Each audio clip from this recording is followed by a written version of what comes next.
नमः शिवाय महारुद्राय हे बाबा धवलेश्वराय नमो नमः। दीपं ज्योति परं ब्रह्म दीपं ज्योति धनार्दनः दीपहरतु मे पापो पूजा दीप नमस्तुते। धवलेश्वर महाप्रभु संसार सुखी रखंतु। आज ज्येष्ठ मासर शुक्ल पक्ष एकादशी शुभ शुक्रवार समस्त श्रद्धालु भक्त मान को आशीर्वाद करंतु। मनस्कामना पूर्ण करंतु। कर्म क्षेत्र उन्नति करंतु। ग्रहरिष्ट खंडन करंतु। जगतर मंगल करंतु। विश्वर कल्याण करंतु। आपणकर नाम प्रकाश करंतु। सेवकर डाक श्रवण करंतु। समस्त गुआवसा भक्त मानकर मनस्कामना पूर्ण करंतु। बाबा धवलेश्वराय नमो नमः। संसार सुखी रखंतु आनंद केवार हरि बोलो।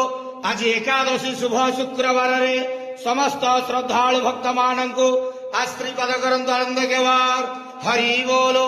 बाबा धवलेश्वर।